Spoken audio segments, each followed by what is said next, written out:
తెలంగాణ రాష్ట్రానికి ఆదర్శంగా నిలబడ్డారు. ఎందుకు ఉదాహరణ చెప్తున్నంటే ఒక్క కుటుంబంలో ఒక్క వ్యక్తి ప్రయోజకుడు అయితే భవిష్యత్ తరాలన్నీ బాగుపడతాయి. అందుకే ఇవాళ పట్టుబట్టి పోటీ పరీక్షలు పెట్టి ఎవడు అడ్డుపడ్డా అశోక్ నగర్లోనో లేకపోతే దిల్సుఖ్ నగర్ చౌరస్తాలో కొంతమంది కృత్రిమ ఉద్యమాలు చేపించినా వాళ్ళందరినీ పిలిచి మాట్లాడిన నేను అడగదలుచుకున్న నిరుద్యోగ యువకుల్ని తెలంగాణ ఉద్యమం ద్వారానే సాధించినాం. ఇందిరా పార్కులో మన పార్లమెంట్ సభ్యులు ప్రభుత్వం ఉన్న తెలంగాణ కోసం ఉద్యమంలో ముందుకు నడిచిండ్రు. కానీ తెలంగాణ వచ్చినప్పుడే ఇందిరా పార్కు తాళం వేసింది చంద్రశేఖరరావు కాదా? తెలంగాణ రాష్ట్రంలో నిరసన తెలుపొద్దు, ప్రజలు హక్కులను అడగొద్దు అని నిర్బంధాల మధ్య, లాఠీ చార్జీల మధ్యలో, తుపాకీ తూటాల మధ్యలో తెలంగాణ రాష్ట్రాన్ని 10 సంవత్సరాలు నడిపితే ఈ ప్రభుత్వం వచ్చిన వెంబడే ఇందిరా పార్కు దగ్గర ధర్నా చౌక్ తెరిచి ప్రజలారా మీరు ధర్నా చేసుకోండి ఏదన్నా ఉంటే మా ప్రభుత్వం తప్పకుండా పరిగణలోకి తీసుకుంటుందన్నాం.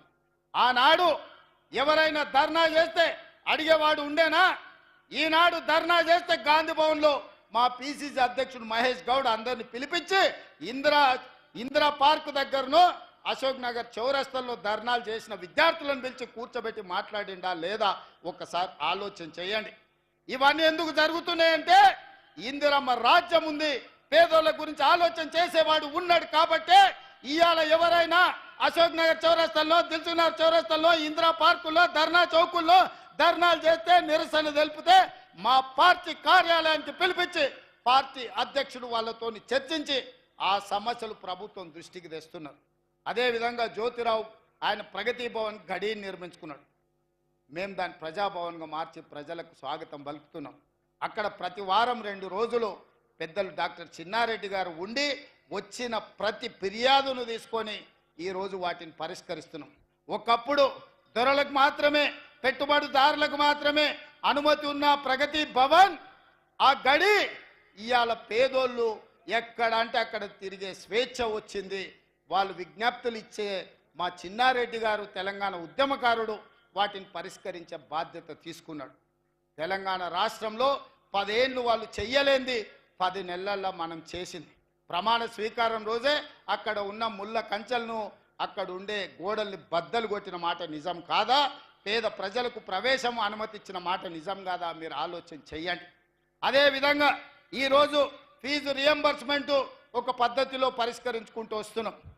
ఈ రాష్ట్రంలో diet charges, cosmetic charges SC, ST, BC, minority హాస్టళ్లలో, కస్తూర్బా హాస్టళ్లలో ఉన్న పేద విద్యార్థులకు 10 సంవత్సరాలైన డైట్ ఛార్జెస్ పెంచలేదు.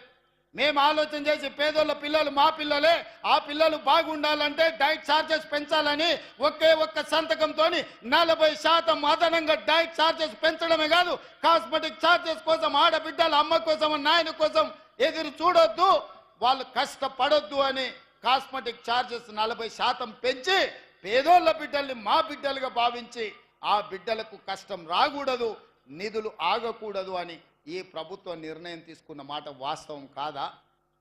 ఇవాళ ఆ పేదోళ్ళ బిడ్డలకు మేము నిర్ణయం తీసుకుంటున్నామంటే ఈ ప్రభుత్వం ఉండబట్టే కదా.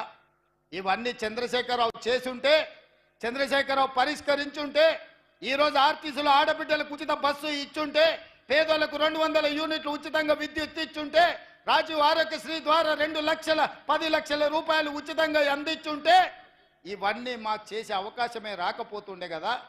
55,000 ఉద్యోగ నియామక పత్రాలు ఇవాళ చంద్రశేఖరరావు గారు అందించుంటే మాకు అవకాశమే లేకపోతుండే కదా. నోటిఫికేషన్లు మేమే ఇచ్చినామంటాడు. అన్నీ ఉన్నా అల్లు నోట్ల శనున్నాయని హరీష్ రావు గారు, నువ్వు నీ మామ కలిసి నియామకాలు చేపట్టినుంటే మాకెందుకు వస్తుండేనాయా? మీ కవితమ్మ ఎంపీకి ఓడిపోతే 3 నెలల ఎమ్మెల్సీ చేశారు. మీ వినోద్రావు ఈయనే ఉంటాడు కదా దొర, వినోద్రావుని ఎంపీగా బండకేసి కొడితే ఎంబడే ప్రణాళిక బోర్డు వైస్ చైర్మన్గా ఇచ్చారు. హరీష్ రావు మంత్రి అయిండు, కేటీఆర్ మంత్రి అయిండు, సంతోష్ రావు రాజ్యసభ అయిండు. మీకు అందరికీ ఉద్యోగాలు ఆగమేఘాల మీద వచ్చినాయి కదా. మరి ఈ నోటిఫికేషన్లు ఇస్తే 10 ఏళ్ల వరకు ఎందుకు వీళ్ళకు నియామక పత్రాలు ఇవ్వలేదని నేను అడుగుతున్న తెలంగాణ సమాజాన్ని, ఉద్యమకారులను, విద్యార్థులను, నిరుద్యోగ యువకులను. తెలంగాణ రాష్ట్రం కోసం 1200 మంది బిడ్డలు చచ్చిపోయింది. ఒక కుటుంబంలో ఒక ముఖ్యమంత్రిని, ఒక మంత్రిని, ఒక ఆర్థిక మంత్రిని, ఓ రాజ్యసభ, ఓ లోక్సభ, ఓ ఎమ్మెల్సీ, వాళ్ళ చుట్టపోళ్ళందరికీ ఉద్యోగాల కోసం ఈ పిల్లలు ఆత్మ బలిదానాలు చేసుకున్నారా? లేకపోతే తెలంగాణ రైతాంగానికి గిట్టుబాటు ధర ఉండాలి, బోనస్ ఉండాలి అని తెలంగాణ సాధించుకున్నారో ఆలోచన చేయండి. వాళ్ళ పిల్లలకు ఉద్యోగాలు ఉండాలి, వాళ్ళ పిల్లలు భద్రంగా ఉండాలి, కడుపు నిండా తినాలి, కంటి నిండా నిద్రపోవాలనా? ఇవాళ పేదోళ్ళ పిల్లలు 35 లక్షల మంది కోచింగ్ సెంటర్లలో 10 ఏళ్ళ నుంచి తల్లిదండ్రులు ఉపాధి హామీ కూలీ పైసలు రూపాయి జమ చేస్తే 10 ఏళ్ళు పోటీ పరీక్షల కోసం ఢిల్లీ హైదరాబాద్ చౌరస్తాలల్లో నిరుద్యోగ యువకులుగా తిరుగుతున్నాం. 21 ఏళ్ళు వచ్చినోడు ఉద్యోగం కోసం ప్రయత్నం చేస్తే ఈ 10 ఏళ్ళు 35 ఏళ్ళకు వచ్చిరు వాళ్ళు. 21 నుంచి 35 ఏళ్ళే అత్యంత కీలకమైన వయసు ఏ యువకుడికైనా. ఆ వయసే